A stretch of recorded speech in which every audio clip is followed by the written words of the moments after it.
कहते हैं इंसान जब अपने चारों तरफ से परेशानी से घिर जाता है तो इसी परेशानी को दूर करने के लिए वह तरह तरह के हथकंडे अपनाता है और अपने हथकंडे को कामयाब करने के लिए वह किसी भी हद तक फैसला ले लेता है और उसी फैसले के तहत वह काम करता है। लेकिन जब उसका फैसला हर बार उल्टा पड़ जाता है तो उसी फैसले को बदल कर वह ऐसा खतरनाक निर्णय लेता है जिसकी वजह से उसका हंसता खेलता परिवार भी बर्बाद हो जाता है। आज के घटना में सेम ऐसा ही कुछ हो जाता है जिस वजह से दो बुजुर्ग हमेशा के लिए इस दुनिया को छोड़ के चले जाते हैं।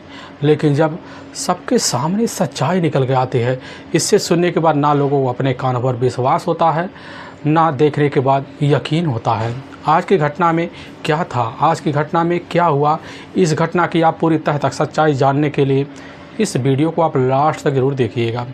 नमस्कार दोस्तों, मैं प्रदीप कुमार आपको इस टेढ़ी बात चैनल पे मैं स्वागत करता हूं। दोस्तों आज की यह जो सच्ची घटना है, यह घटना है उत्तर प्रदेश का एक जाना माना शहर पड़ता है इलाहाबाद। उसी के करीब नैनी कस्बा पड़ता है और उसी के करीब धनुआ एक गांव पड़ता है।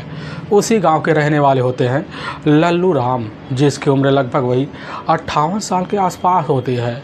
उनकी पत्नी होती है सुशीला देवी, जिसकी उम्र 56 साल के आसपास होता है।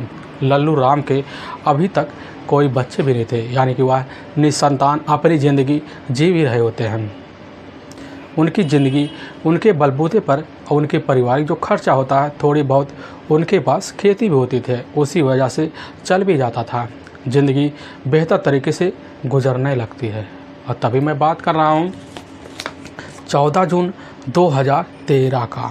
सुबह का टाइम होता है, तो उसी बीच अब धनुआ गांव के जो लोग होते हैं वह उठ खड़े होते हैं, क्योंकि उनका सुबह का अपना टहलने का टाइम होता है, मॉर्निंग वॉक का टाइम होता है। उसी बीच निकल जाते हैं। लेकिन जैसे गांव के साइड में पहुंचते हैं तो देखते हैं जो लल्लू राम का जो घर होता है वह जो होता है सड़क के किनारे होता है, तो वहाँ लोगों का आना जाना काफ़ी लगा रहता है। तो उसी में से कुछ बुज़ुर्ग होते हैं, वह बुज़ुर्ग अब लल्लू राम के घर की तरफ लगते हैं तो देखते हैं उनके घर में जो होता है वह नया ताला लटका हुआ है।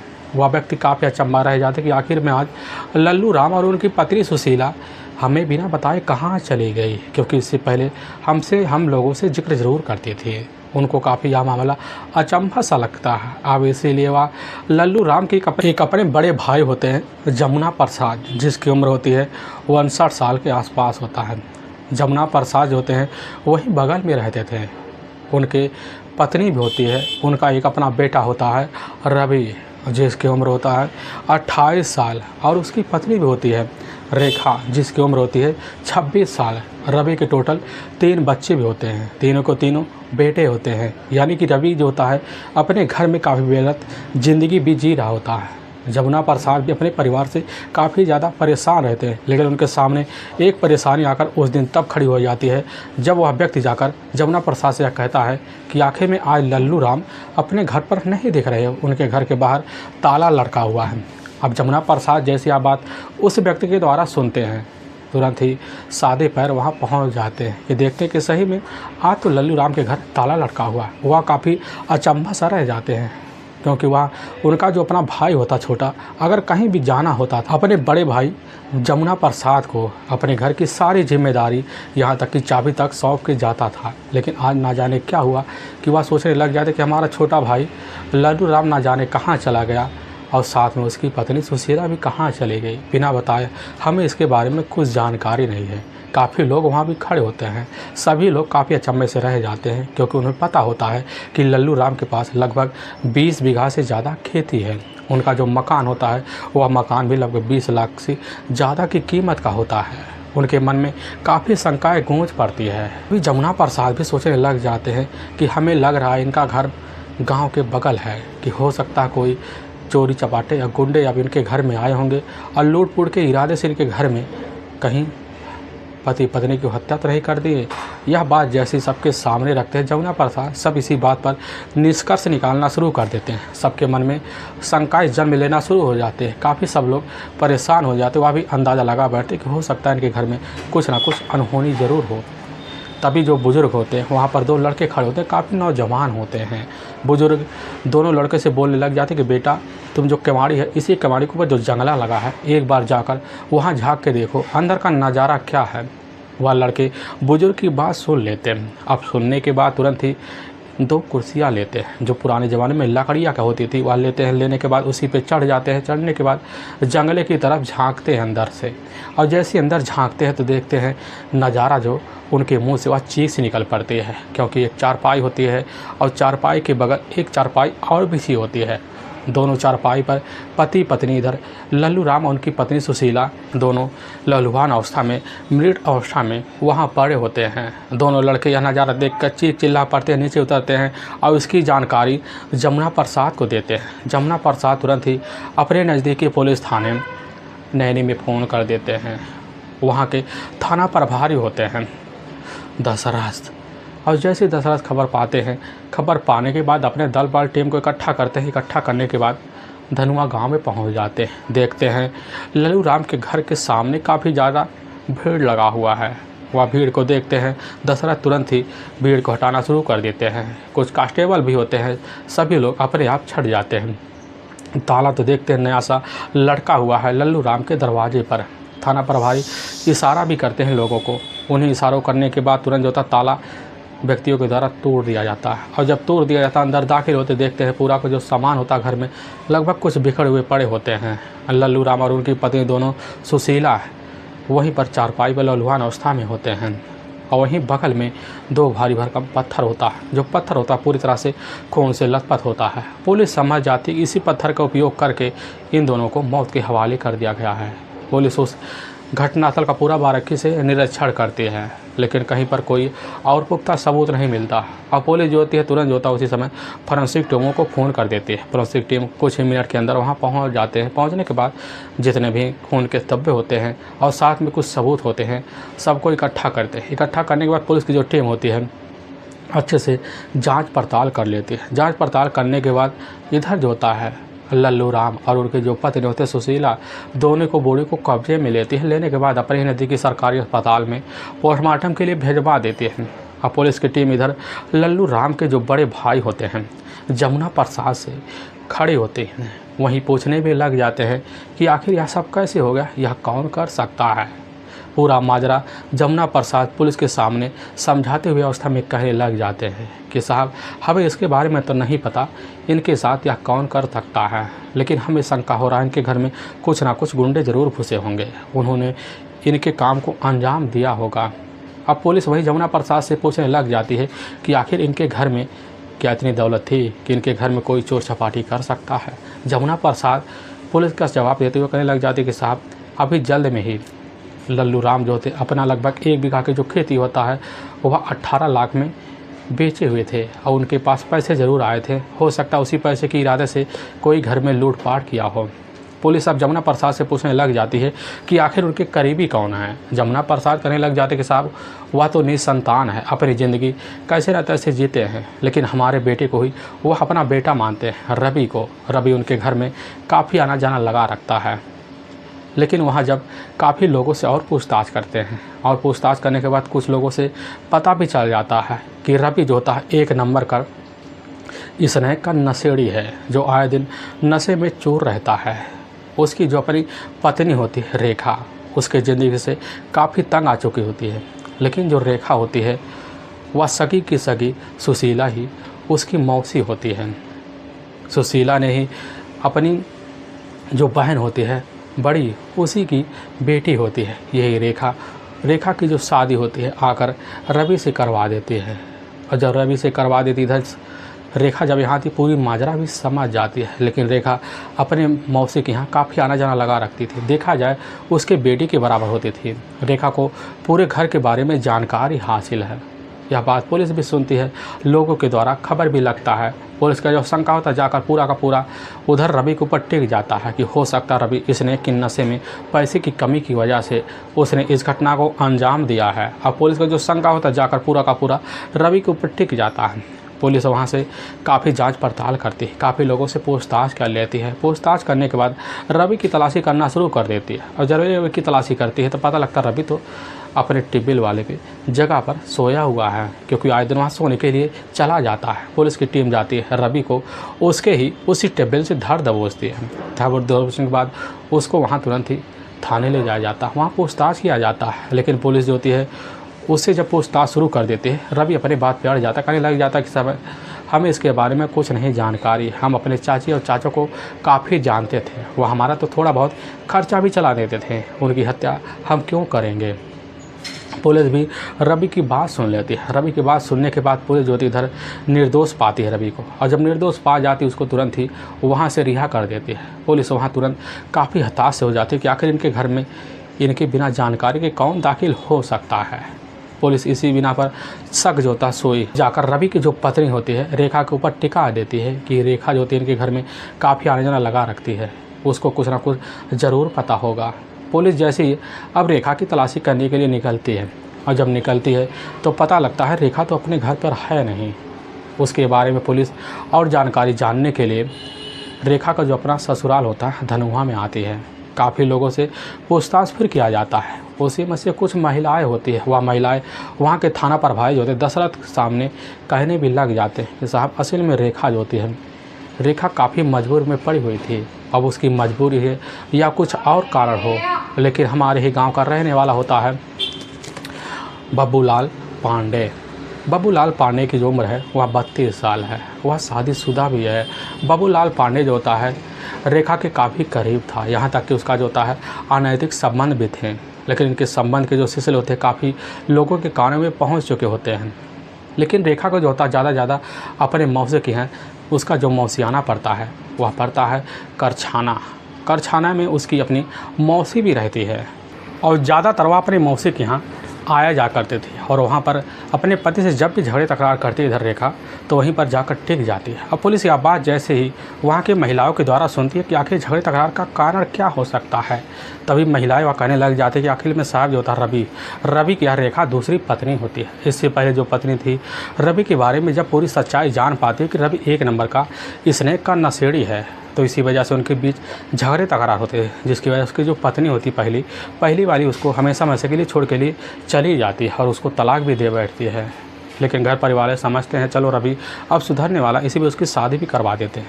लेकिन क्या पता रेखा की ज़िंदगी में आगे का समय कैसे बीतने वाला होता है।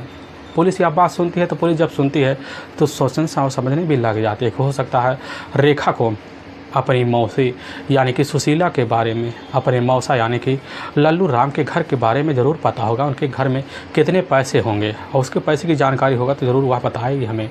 पुलिस उसी समय अब जाती है रेखा की तलाशी करना शुरू कर देते हैं, और जब रेखा की तलाशी करके पता लगता है रेखा तो अपने घर पर है ही नहीं और ना ही करछाना में अपने मौसे के यहाँ है। पुलिस काफ़ी अचंभा सा रह जाती है, पूरा का पूरा जो मामला होता है वह समझ जाती है, और समझने के बाद पुलिस की जो शंका होता है जाकर रेखा के ऊपर टिक जाता है, और अपनी शंका को मजबूत करने के लिए सबसे पहले पुलिस की जो टीम होती है वह जाकर रेखा का मोबाइल नंबर का पूरा लगभग 3 महीने का CDR डिटेल निकलवा लेती है। और जब CDR डिटेल निकलवाया जाता है तो उसी नंबर में बब्बूलाल तिवारी का नंबर और साथ में एक राम बाबू पाल का नंबर दिखा होता है। पता लगता है राम बाबू पाल जो होता है असल में उसके जीजा का ही अपना करीबी दोस्त होता है, जो करछाना ही गांव का रहने वाला होता है। पुलिस जब जाती है करछाना के लोगों से काफ़ी पूछताछ करती है, पता लगता है कि राम बाबू का ही और रेखा के साथ भी अनैतिक संबंध थे। पुलिस को यह जानकारी मिलती है, जानकारी मिलने के बाद जब पूरी टीम के साथ पुलिस रेखा का बैकग्राउंड पूरा CDR डिटेल निकलवा लेती है, पता लगता है घटना वाली रात जो होता है इधर बब्बूलाल और साथ में राम बाबू पाल के बीच कई मिनट बात हुए थे, और यह बात जो होते हैं लगभग कई बार चले थे। पुलिस का जो शंका होता है जाकर अब इधर बब्बूलाल और साथ में राम बाबू पाल के ऊपर टिक जाता है, और टिकने की वजह से पुलिस की जो टीम होती है सबसे पहले इन दोनों की तलाशी करती है, और जब तलाशी करती है तो काफ़ी खबरें लगा देती है जल्द रेखा का भी पता चल जाए।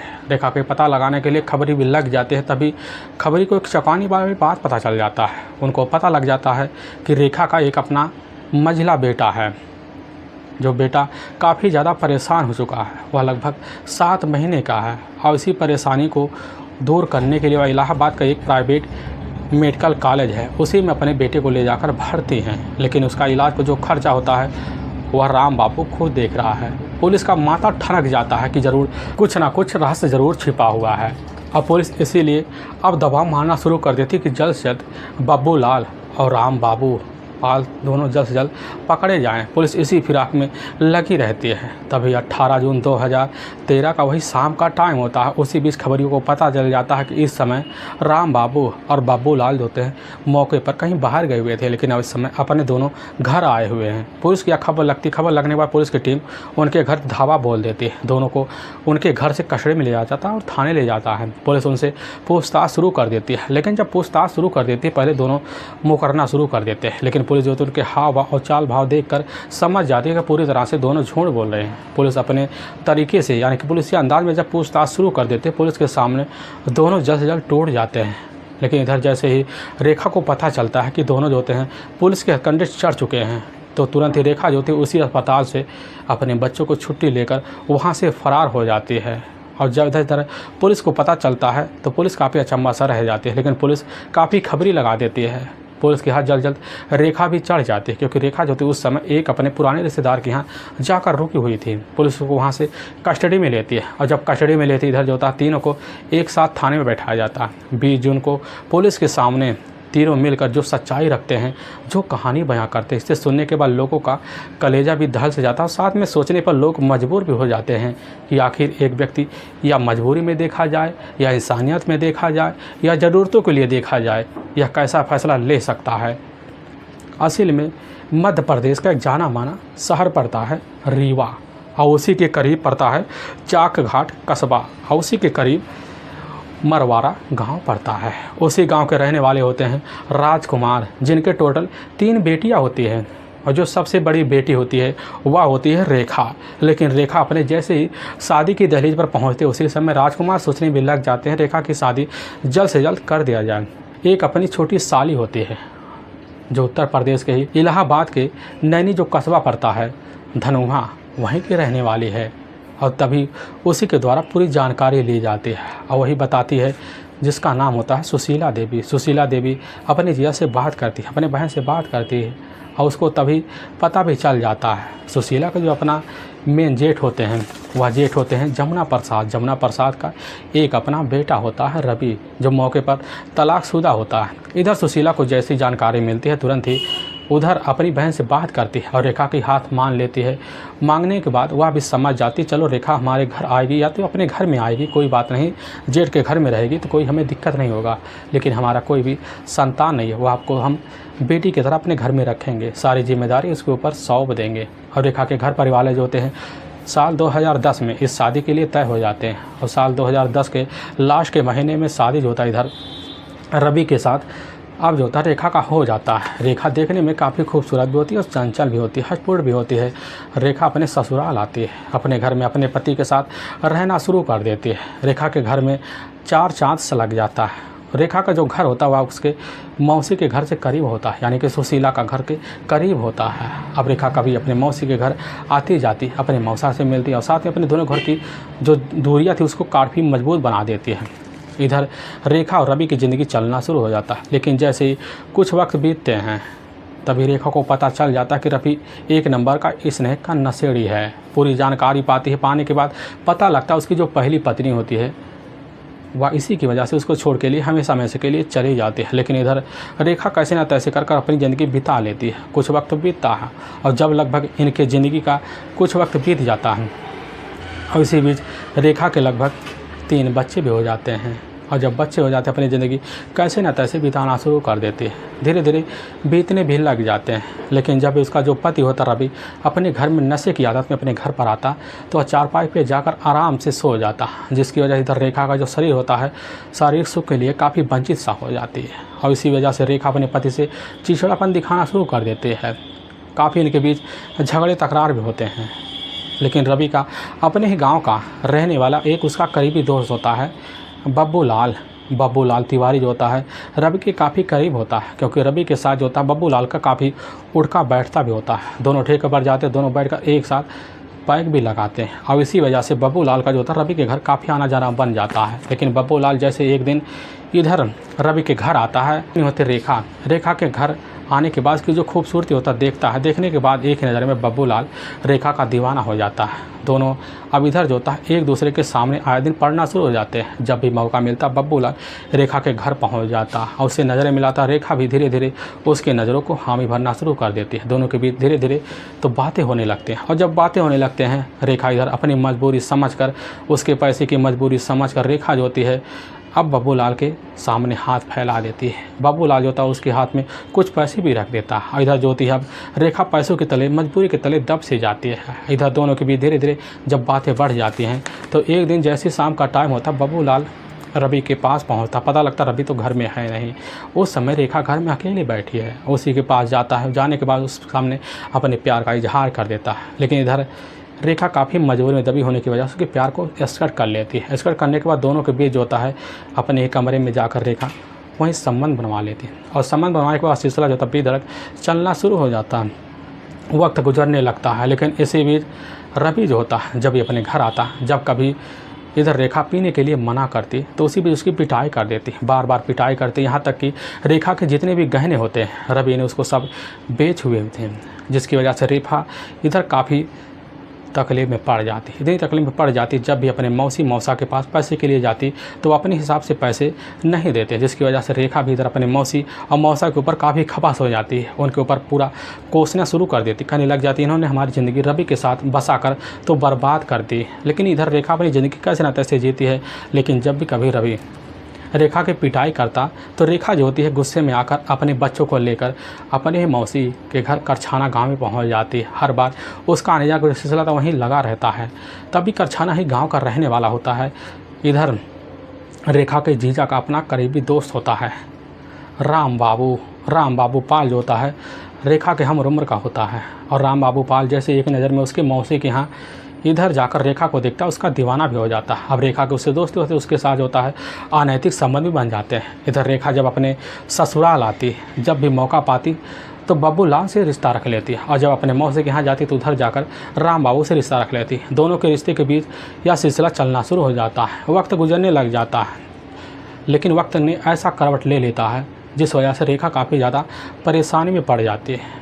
तभी मई 2013 का वह महीना होता है, महीने का लास्ट हफ्ता आता है। उसे रेखा का जो अपना मंझला बेटा होता है वह काफ़ी ज़्यादा परेशान हो जाता है और इसी परेशानी को लेकर रेखा जो होती है अपने ससुराल आती है। आने के बाद अपने सास ससुर से पैसे की मदद मांगती है क्योंकि उसके पति के बस की बात तो नहीं थी वह पैसे की मदद कर सके। लेकिन उसके सास ससुर जो होते हैं उसी समय रेखा के सामने हाथ खड़ा कर देते हैं। रेखा काफ़ी अचंभा से रह जाती है। अब रेखा अपने मौसा के पास जाती है, सुशीला और लल्लन के पास जाती है तो वहाँ भी हाथ खड़े कर देते हैं। लेकिन वहाँ लाकर कुछ सस्ती दवाइयाँ रेखा को दे देते हैं लेकिन उससे रेखा के बच्चे को आराम नहीं होती हैं। रहकर वहाँ रेखा काफ़ी ज़्यादा परेशान हो जाती है। जब परेशान हो जाती है वह समझ पाती है कि यहाँ इलाज होने वाला नहीं है, इसीलिए अब रेखा अपने बेटे को साथ लेती है। लेने के बाद आपसी थाना पहुँच जाती है और जब पहुँच जाती है उसका सारा जो दुखड़ा होता है वह जाकर वहाँ का रहने वाला राम बाबू को सुनाती है और राम बाबू सुनता है तुरंत ही वह अपने फ़र्ज को निभाते हुए उसके बच्चे को साथ लेता है और साथ में उसको भी साथ लेता है। तुरंत ही इलाहाबाद के एक प्राइवेट अस्पताल में चले जाते हैं और वहाँ पर उसके बच्चे का इलाज करवाना शुरू कर देते हैं। लेकिन डॉक्टर जब इलाज कर रहे होते हैं उसी बीच डॉक्टर काफ़ी ज़्यादा पैसे की मांग कर देते हैं, कहने लग जाते तुम्हारे बेटे को काफ़ी गंभीर बीमारी लग चुकी है, यानी कि उसको लगभग 1 लाख ज़्यादा से पैसे की आवश्यकता है। यह बात रेखा जैसे सुनती है तो वहीं पर रोना शुरू कर देती है। राम बाबू होता है, राम बाबू जैसे रेखा को देखता उसको सहानुभूति देते हुए कहने लग जाते बताइए क्या बात है, क्यों रे रही है। रेखा कहने लग जाती हमारी काफ़ी मजबूरी आ रही है, हमें काफ़ी ज़्यादा पैसे की ज़रूरत है। रेखा भी समझती है कि राम बाबू के पास इतना पैसा नहीं है कि राम बाबू हमारी मदद कर सकते, बस इतना मदद कर सकता कि 10-20 हज़ार हमें दे सकता है, लेकिन वह उसकी हैसियत नहीं होता क्योंकि राम बाबू का जो था करछाना जो बाज़ार पड़ता है उसी में उसका एक अपना खुद का गिमटी होता है जिसमें पान लगाता है, उसके पास इतना पैसा नहीं आता कि उसकी मदद कर सकें। यह बात सुशीला अपने मन में रख देती है, वहाँ काफ़ी रोना शुरू कर देते हैं। राम बाबू कहने लग जाता है कि बताइए कितने पैसे की आवश्यकता है। रेखा बताने लग जाती है लगभग 1 लाख से ऊपर डॉक्टर पैसे मांग रहे हैं। यह बात राम बाबू सुनता कहने लग जाता है कि एक बार जा करना तुम पैसे की जो मांग है अपने सास ससुर से करो। रेखा कह देती है हमारे सास ससुर ने तुरंत तो हाथ खड़ा कर दिए हैं। राम बाबू तुरंत ही दोबारा कहने लग जाता है कि एक बार जाकर अपने मौसा अब लल्लन से कहो या तो जाकर सुशीला अपने मौसी से कहो। यह बात उधर सुनने के बाद कहने लगे, हमने उनसे काफ़ी मिन्नतें भी की, लेकिन उन्होंने तो हमारी एक नहीं सुन रहे हैं। राम बाबू काफ़ी रेखा को समझाता है, कहने लग जाता है जाकर, तुम उनसे तो कहो तो ज़रूर, हो सकता वह अपनी पोते के नाते तुम्हें कुछ पैसे दे दें और उससे तुम्हारा मदद हो जाए, क्योंकि उनके पास काफ़ी करोड़ों की ज़मीन पड़ी हुई है, उनके पास काफ़ी सारे पैसे हैं। रेखा यह बात राम बाबू की सेंती करने लग जाती कि ठीक है, हम तुम्हारे कहने पर जा रहे हैं। उनके सामने रोएंगे, गिड़गिड़ाएंगे और उनसे पैसे की भीख मांगेंगे। और रेखा यह बात सुनने के बाद होता है उसी दिन शाम के टाइम अपनी मौसी के घर पहुँच जाती है और उनके साथ बैठकर आराम से खाना बनाती है। लेकिन जब खाना बनाने बैठती है तो उसी बीच अपने मौसी सुशीला से बोल बैठती है कि कुछ हमें पैसे की ज़रूरत है। और जैसे अब सुशीला सुनती है तो ललन को बुलाती, ललन तुरंत ही खड़ा हो जाते हैं, कहने लग जाते हैं कि हमारे पास पैसे नहीं हैं तुम्हें देने के लिए। यह बात जैसे सुशीला सुनती है, सुनने के बाद काफ़ी बार गिड़ाते हैं, लेकिन हर बार वह पैसे देने के लिए मना कर देते हैं। वहाँ से रेखा चली आती है, वहाँ पर जब अस्पताल में आ जाती है तो वहाँ भी रोना शुरू कर देती है। राम बाबू देखता, कहने लग जाता क्या बात है। रेखा कह देती हमें पैसे नहीं मिले, हमारे मौसी और मौसा इतने कंजूस है, इतने जरिया दिल के हैं कि उनके पास इतने पैसे होने के बावजूद भी वह हमारी मदद करने के लिए हाथ नहीं बढ़ा रहे हैं। वह तुरंत ही अपना हाथ खड़ा कर दे रहे हैं। न जाने वह पैसे रखकर क्या करेंगे, आखिर में उनका वारिस कौन होगा, हमारा ही पति तो होगा, इसके अलावा कौन होगा। राम बाबू यह बात सुन लेता, कहने लग जाता है जब तुम्हारे पति का सारा पैसा होगा तो इससे पहले क्यों ना इस पैसों को हम छीन लिए, और जब छीन लेंगे तुम्हारी बेटी की ज़िंदगी भी बन जाएगी और साथ में हम दोनों मिलकर कहीं जाकर शादी कर लेंगे। तुम्हारे पति को तो तुम तलाक दे दोगे। यह बात रेखा जो थी राम बाबू की सुन लेती, उसको भी समझ में आ जाता जो बात राम बाबू हमारे सामने रख रहा है पूरी बात तो सही है, लेकिन यह तुम्हारी अकेली बस की बात नहीं है। राम बाबू कह देता हमें पता है तुम्हारा भी एक अपना पुराना आशिक है जो तुम्हारे गाँव का रहने वाला है, बब्बू लाल तिवारी, उसको भी जाकर अपने इस प्लान में शामिल कर लो। यह बात सुनती है रेखा भी तुरंत ही उसी समय बब्बू लाल के पास फ़ोन मिला लेते हैं। बब्बू लाल यह बात रेखा के द्वारा सुनता है, सुनने के बाद उसकी मजबूरी समझता, समझने के बाद उसके इस प्लान में शामिल हो जाता, कहने लग जाता ठीक है तुम्हारे हम पूरे प्लान को कामयाब कर देंगे। इधर जो होता राम बाबू अब बब्बू लाल और रेखा तीनों मिलकर एक प्लान बनाते हैं। इसी प्लान के तहत जो होता अपने काम को अंजाम देने के लिए पूरी फिराक में लग जाते हैं। और इसी बीच 13 जून 2013 का दिन होता है, वही शाम का टाइम होता है। तो रेखा जो होती है अपनी मौसी के घर पहुंचती है। जब घर पहुंचती वहाँ पर खाना वाना बनाती, आराम से मौसी और मौसा को खिला पिलाकर सुला देती है। लेकिन जैसे रात का वही 12 बजे का आसपास टाइम होता है, उसी बीच रेखा जो होती है अपने आशिक राम बाबू के पास फ़ोन कर देती है और दोबारा जो होता है बब्बू लाल के पास भी फ़ोन कर देती है। बब्बू लाल और साथ में राम बाबू कुछ मिनट के अंदर उसके बुलाए हुए ठिकाने पर पहुंच जाते हैं। अब देखते ही दोनों घर में घुस जाते हैं। घुसने के बाद उधर बब्बू लाल और साथ में राम बाबू और इधर रेखा तीनों मिलकर जाते हैं। मिलने के बाद जहां पर लल्लू राम और साथ में सुशीला जिस चारपाई पर सो रहे होते हैं उसी चारपाई के पीछे खड़े हो जाते हैं। वहाँ भारी भरकम पत्थर लेते हैं, उसी भारी भरकम पत्थर से दोनों के चेहरे पर बुरी तरह से वार करते हैं, जिसकी वजह से उधर लल्लू राम और साथ में सुशीला इस दुनिया को छोड़कर चले जाते हैं। जब चले जाते हैं तीनों मिलकर कमरे में पैसे की तलाशी करते हैं, गहने की तलाशी करते हैं, लेकिन तीनों को ना पैसे हाथ लगते हैं ना गहने हाथ लगते हैं।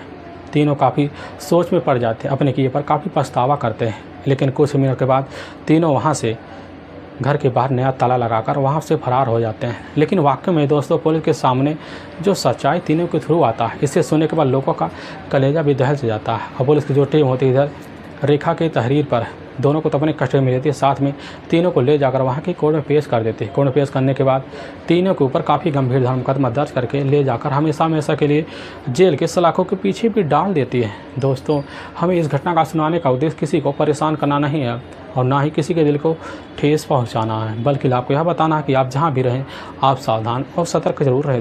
दोस्तों अगर आपको यह वीडियो पसंद आ रहा है तो इस वीडियो को आप ज़्यादा से ज़्यादा शेयर और सब्सक्राइब जरूर करें, जिससे हम आपके बहुत आभारी रहेंगे। और फिर मिलेंगे इन नए एपिसोड के साथ, तब तक के लिए जय हिंद और जय भारत।